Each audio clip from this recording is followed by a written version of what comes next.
You know that feeling that no matter how hard you try, nothing really changes? You wake up every day with good intentions, make plans, set goals, promise yourself that this time will be different. But weeks later, you're in exactly the same place, or worse, feeling even more defeated. Maybe you've already tried therapy, read dozens of self-help books, watched hundreds of motivational videos, and still, that feeling of being stuck persists. What I'm about to share with you in the next few minutes goes against everything you've been taught about change and success. Itzhak Bentov, one of the greatest scholars of human consciousness, discovered that the problem isn't in your actions, your circumstances, or your lack of effort. The blockage is operating at a much deeper level, invisible, but absolutely transformable. If you're tired of trying and failing, if you've considered that maybe it's impossible to change, if you feel you've exhausted all options, this message was made exactly for you. Because what you're about to learn here isn't just another temporary technique. It's an understanding that permanently alters how you experience reality. Stay until the end, because each part of this journey builds upon the next. Itzhak Bentov spent years studying human consciousness and arrived at a discovery that contradicts everything we've learned about failure and success. He realized that people don't get stuck due to lack of opportunities, money, or luck. The real prison is invisible and was built stone by stone since childhood, with each "you can't," each "it's not for you," each look of disapproval we received throughout life. These experiences don't simply disappear over time. They infiltrate the deepest layers of the mind and transform into beliefs that operate on autopilot. The child who repeatedly heard they weren't good enough becomes the adult who sabotages every chance of prosperity. The teenager ridiculed for dreaming big becomes the professional who accepts less than they deserve. Bentov called this phenomenon invisible chains, mental programming that keeps us trapped without us even realizing it. What's fascinating is that these chains don't need physical force to paralyze us. They work through repetition, creating neurological patterns as automatic as breathing. Each time we think, "I'm not capable," we reinforce specific brain circuits. Each time we give up before trying, we feed these internal structures. And most impressively, we do this believing we're being realistic or protecting ourselves from future disappointments. Bentov used to say that most people live inside a mental prison decorated with rational justifications. We look at our lives and see concrete evidence of our limitations, relationships that failed, projects that didn't take off, opportunities that slipped through our fingers. But we rarely question whether we ourselves created this evidence through our unconscious expectations. The scientist who fears not being intelligent enough unconsciously sabotages their research. The artist carrying shame from the past can't share their work with the world. The entrepreneur who internalized scarcity repels abundance in subtle and constant ways. Modern science confirms what Bentov intuited decades ago. Studies in neuroplasticity show that the brain doesn't distinguish between a real experience and one vividly imagined. This means that every time we imagine ourselves failing, the brain registers it as a real experience and adjusts future behaviors based on that. We create self-fulfilling prophecies without realizing it, building walls where we could have bridges. What's interesting is that these limiting beliefs rarely appear directly. They disguise themselves as prudence, maturity, realism. They convince us that we're being sensible by not taking risks, practical by not dreaming big, intelligent by not trusting. But behind these reasonable masks, ancient fear continues operating, determining choices that have shaped an entire existence. Bentov observed that extremely intelligent and talented people live mediocre lives not for lack of ability, but because their unconscious minds keep them in comfort zones disguised as inevitable reality. And perhaps the cruelest aspect of these invisible chains is that they're fed by the very attempts to escape them. Someone who tries to change their life but carries the deep belief that they don't deserve success will unconsciously create situations that confirm this belief. Bentov saw this pattern repeatedly. Conscious effort fighting against much more powerful unconscious programming. The result is exhaustion, disillusionment, and the disturbing feeling that really nothing works, without understanding that the saboteur is inside, operating in the shadows of one's own mind. Bentov discovered something revolutionary during his research. The only way to disarm these invisible chains is to bring them into the light of consciousness.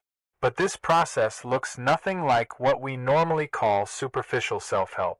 It's not about positive affirmations repeated mechanically or forcing optimistic thoughts onto a foundation of unresolved pain. True self-knowledge requires something much braver, looking inward without defenses, without justifications, without that inner voice that tries to embellish or rationalize what we find there. Most people spend their entire lives running from themselves. We fill every moment with distractions, excessive work, dramatic relationships, constant entertainment, subtle and socially accepted addictions. Bentov understood that these escapes aren't accidental. They serve a specific purpose. Avoiding confrontation with parts of ourselves we consider unacceptable, painful, or shameful. The executive who works 16 hours a day may be running from loneliness. The person who constantly changes relationships may be avoiding real intimacy. The perfectionist who never finishes any project may be protecting themselves from judgment. The first step toward genuine liberation involves developing the capacity to observe these patterns without immediately trying to fix, deny, or explain them. Bentov called this the inner witness, that part of consciousness that can observe thoughts and emotions without completely identifying with them. It's like watching clouds passing through the sky. The clouds come and go, but the sky remains unchanged. Similarly, thoughts and emotions arise and disappear, but the consciousness observing them remains intact. Developing this observational capacity changes everything. Suddenly, we can notice the exact moment when a limiting belief is activated. We can perceive the pattern unfolding, that familiar feeling in the stomach, that known internal dialogue, that impulse to self-sabotage before even acting. And most importantly, we can create a space between stimulus and response. In that tiny but deeply transformative space lies freedom. Bentov used to use a fascinating analogy. He said that most people live as if they were the main character in a movie, completely immersed in the drama, automatically reacting to each scene. But self-knowledge allows us to realize that we're also the director and the spectator. We continue participating in the story, but with an expanded perspective that enables different choices. The character may feel anger, but the director understands where this anger comes from and can decide how to respond to it. This observation without judgment is crucial. Most people, when they begin looking inward, immediately fall into the trap of brutal self-criticism. They discover a limiting belief and punish themselves for having it. They perceive a destructive pattern and feel ashamed of it. But this self-criticism is just another form of resistance. Bentov taught that real transformation begins with radical acceptance of what is. Not agreement, not resignation, but honest recognition. This exists in me at this moment. This is part of my current experience, and it's okay to observe it without needing to fix it immediately. The profound paradox Bentov identified is that genuine change arises not from the effort to change, but from deep acceptance of what already is. People spend years trying to force transformations, fighting against themselves, employing willpower against ingrained patterns. But willpower is limited and always runs out. True change happens through understanding. When we deeply understand why we do what we do, why we think what we think, why we feel what we feel, something inside us begins to reorganize naturally without effort. This process of self-knowledge reveals increasingly deeper layers.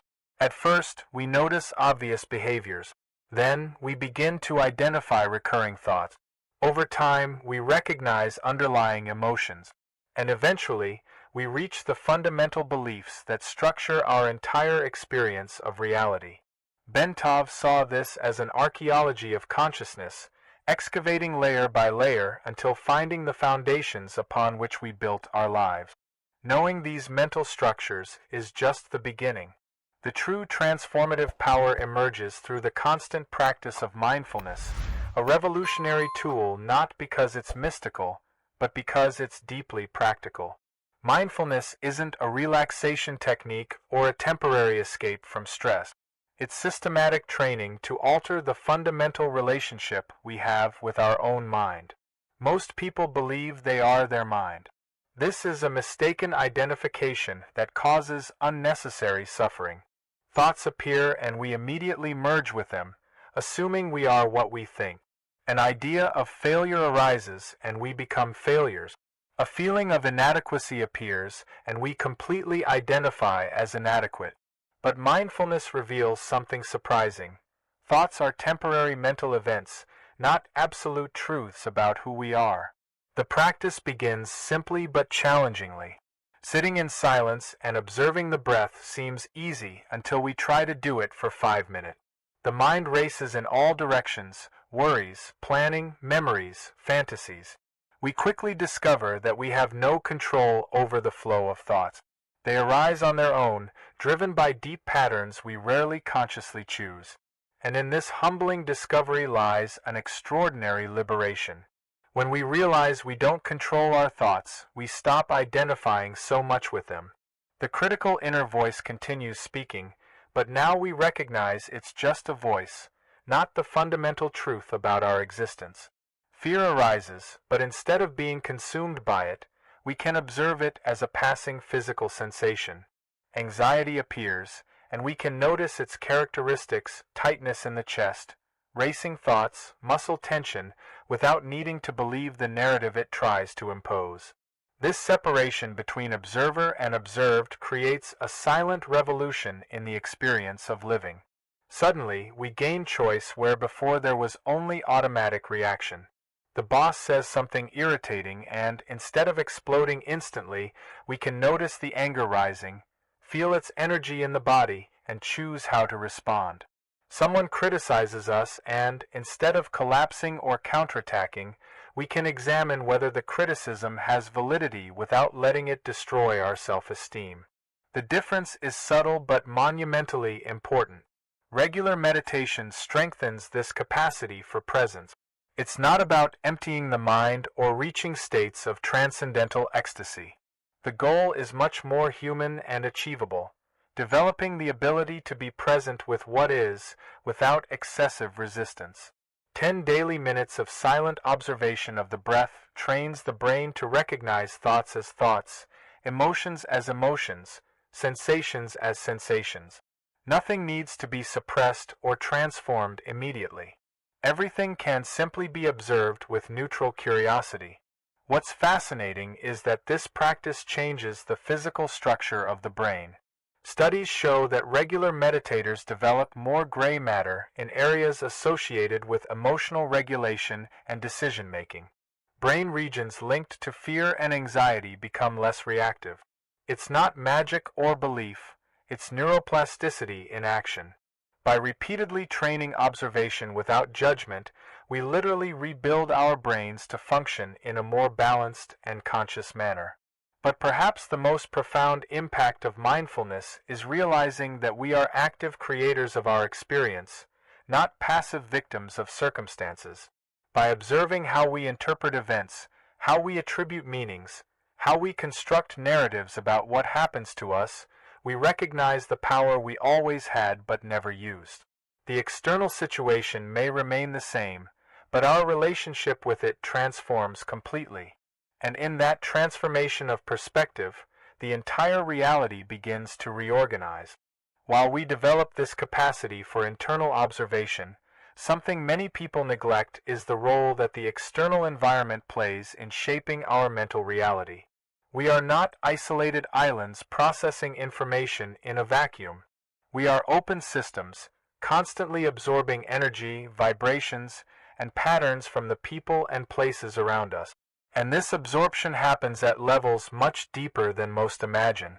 The 5 people we spend the most time with significantly define who we become. This isn't inspirational metaphor, it's observable fact. Mirror neurons in our brains fire when observing others' behaviors, causing us to internally simulate what we see. We spend time with anxious people, and our own anxiety increases. We associate with pessimistic individuals, and gradually our worldview darkens. We surround ourselves with chronic critics and begin to internalize that critical voice as our own conscience. The problem is that we often maintain toxic relationships out of guilt, obligation, or fear of loneliness. That friend who always minimizes our successes. The family member who constantly reminds us of our past failures. The colleague who turns every conversation into veiled competition. These interactions aren't neutral. Each encounter is a deposit of energy, positive or negative, into our emotional account. And consistently draining relationships leave us in chronic deficit. Recognizing this doesn't mean abandoning imperfect people or becoming selfish. It means understanding that we can't sustain everyone while we're sinking. It means realizing that some connections pull us towards smaller versions of ourselves, while others elevate us to our highest potential. And it means having the courage to establish healthy boundaries, even when it seems cruel or uncomfortable. But environmental influence goes beyond relationship. The physical space where we live and work profoundly shapes our energy and mental disposition. A chaotic, dirty, and disorganized environment creates constant mental noise. Every object out of place is a small postponed decision, a visual reminder of incomplete task. The brain processes this information unconsciously, generating a level of background stress we rarely perceive but always feel. External disorganization reflects and reinforces internal disorganization. Someone who lives amid clutter frequently carries the same disorder in their thoughts, emotions, and life plans. And the cycle feeds back on itself. Mental confusion makes physical organization difficult, which in turn intensifies mental confusion. Breaking this cycle requires only one simple first step: organizing a single small space with total attention. Perhaps a drawer, perhaps the work desk, perhaps the clothes closet. The size doesn't matter as much as the intention. When we organize with mindful presence, something interesting happens. That space becomes an oasis of clarity amid chaos. And whenever we return to it, the external order invites internal order. Gradually, this clarity expands. What began as an organized drawer becomes an organized room, then an organized home, then an organized life. The same principle applies to constant exposure to information. We spend hours consuming negative news, social media dramas, content that leaves us worse than we were before. We justify it by saying we need to stay informed or that it's just harmless entertainment. But each image, each headline, each post is subtly programming our worldview. If most of what we consume is negative, violent, or hopeless, our own internal reality begins to mirror that. Transforming the environment doesn't require radical changes all at once. Small, consistent adjustments create powerful compound effects. Opening windows in the morning and letting natural light in. Adding live plants in spaces where we spend time. Choosing colors that calm rather than agitate. Removing objects that carry painful memories or that represent outdated versions of ourselves. Each intentional choice about our space is a declaration about who we're becoming. After understanding how the environment shapes our reality, we arrive at two practices that reprogram the mind directly and measurably: gratitude and visualization. These tools have been treated as motivational cliches for so long that we've forgotten their real power.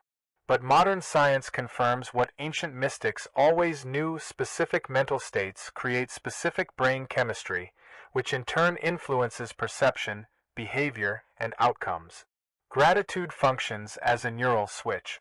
Our brains evolved to detect threats and problems, a survival mechanism that worked well in the African savannas but leaves us chronically dissatisfied in modern life. The brain naturally looks for what's wrong, what's missing, what could go wrong. This negative tendency keeps us trapped in cycles of lack and anxiety. Deliberate gratitude counteracts this default programming. But it's not about superficial or forced gratitude.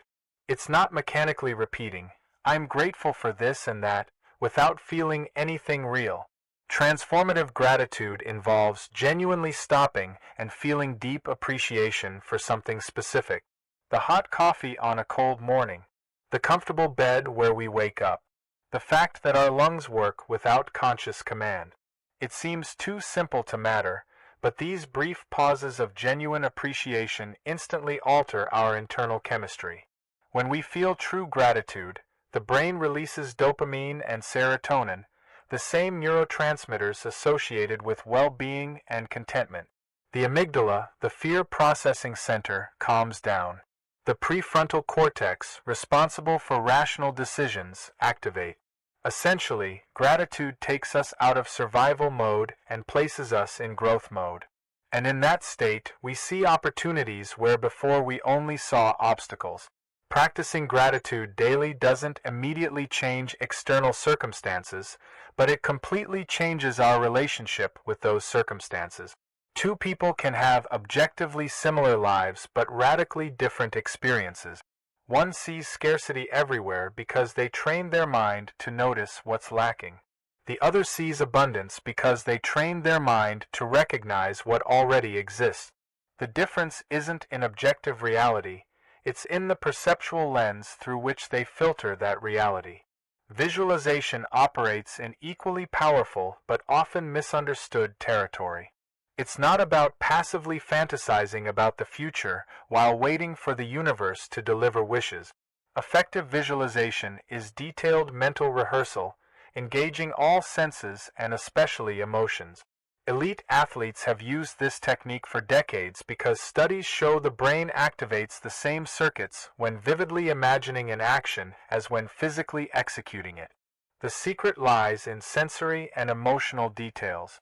Instead of vaguely imagining, "I want to be successful," powerful visualization involves imagining precisely what it would be like to wake up in the desired life, what clothes we would wear, what conversations we would have, how our body would feel experiencing that success. The more real we make the mental image, the more the brain treats it as valid experience and begins seeking patterns and opportunities that make it concrete. The emotional aspect is crucial. Visualizing achievements without feeling the associated emotions is empty mental exercise. We need to feel the confidence we would have, the relief, the satisfaction, the peace. These emotions create physiological states that alter our posture, body language, tone of voice, and general presence. And these subtle but perceptible changes alter how others respond to us, creating feedback loops that gradually materialize what was once just a mental image. Combining gratitude and visualization creates extraordinary synergy. Gratitude for the present stabilizes and grounds. Visualization of the future inspires and directs. Together, they create a state of present contentment with future momentum, not passive resignation, but active peace. Not escapist fantasy, but concrete mental planning. And from this combination emerges something that mere willpower never achieves. Deep alignment between who we are, who we want to be, and the actions necessary to close that distance. We arrive at the point where many transformation journeys fail.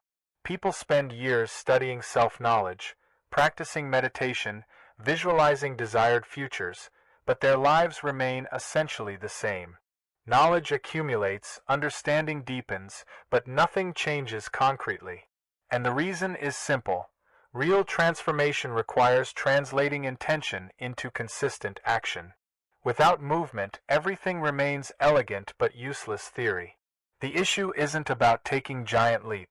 Large dramatic gestures rarely sustain lasting change. What really transforms lives are small, specific decisions, repeated daily with clear intention. Someone who wants to improve their health but waits for motivation to start an intense exercise routine is doomed to failure. But someone who decides to walk 10 minutes every morning, no exceptions, no negotiations, regardless of how they feel, that person is building a solid foundation for genuine transformation. Each intentional action is a vote of confidence in oneself. Each time we do what we said we would do, even when it's inconvenient, even when we don't feel like it, we strengthen something deep within us: personal integrity. And integrity isn't an abstract moral concept, it's practical coherence between thought, word, and action. It's the backbone that supports all other changes we want to make. The problem is that we've been conditioned to wait for perfect conditions. We wait to have more time, more money, more energy, more clarity, more support. But these ideal conditions rarely arrive. And while we wait, life passes and old patterns solidify even more. The uncomfortable truth is that we start from where we are, with what we have, imperfect and uncertain. Not after solving all problems. Not when we're ready. Now, in this imperfect but unique moment we have. Actions don't need to be grandiose to be meaningful. Waking up 15 minutes earlier to meditate. Declining invitations that drain energy to protect personal space.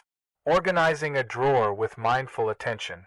Writing 3 things we're grateful for before sleeping. Visualizing the desired day for 5 minutes each morning. These are tiny gestures that most would dismiss as irrelevant. But these micro-commitments accumulated create unstoppable momentum. The secret lies in consistency, not intensity. Better to meditate 5 minutes daily for a year than to meditate 2 hours once a month. Better to walk 10 minutes every day than to run 10 kilometers once and quit. The brain changes through systematic repetition, not through sporadic heroic effort. Each repetition strengthens specific neural circuits until the new behavior becomes as automatic as the old pattern it's replacing. And something fascinating happens through this consistent practice. We begin to develop concrete evidence of our capacity for change. We no longer need to blindly believe we can transform our lives. We have accumulated proof, small but real. And this proof creates genuine confidence. Not that fragile confidence based on positive affirmations repeated over a void of action, but solid confidence based on verifiable history of doing what we said we would do. This process reveals something that self-knowledge alone cannot show. Who we really are manifests through our repeated choices, not through our stated intentions. We can say we value health, but if we consistently choose destructive habits, our true priority is revealed. We can claim we want growth, but if we systematically avoid necessary discomfort, we're choosing stagnation. Actions don't lie, they show our real priorities with brutal clarity. But this brutal clarity is also deeply liberating. By seeing what our actions reveal about us, we gain the power of conscious choice. We can decide to align behavior with values. We can close the distance between who we say we are and who we really are. And in this progressive alignment, something ignites, an internal coherence that naturally radiates to all areas of life. We no longer need to force change. It flows organically from an integrated center, where thought, emotion, and action finally work together instead of fighting each other. So the question that remains is, what are you going to do with all of this? Will you close this video, feel momentary inspiration, and return to the same patterns tomorrow? Or will you make a different decision now, in this moment? Because the transformation we're talking about here doesn't happen by accident. It requires you to stop being a spectator of your own life and become the active protagonist. You don't need to be perfect. You don't need to have all the answers. But you need to start, today, with one small but intentional action. What is the limiting belief you're ready to observe without judgment? What change in your environment can you make today? What tiny action can you commit to repeating daily for the next 7 days? Write it in the comments. Publicly declare your first step, because by verbalizing it, you create real commitment. And if you want to continue deepening this journey of self-knowledge and conscious transformation, subscribe to the channel and turn on notifications. Here you'll find knowledge that truly changes lives, not empty entertainment. You deserve to live with purpose, clarity, and personal power. The choice has always been yours. It always will be.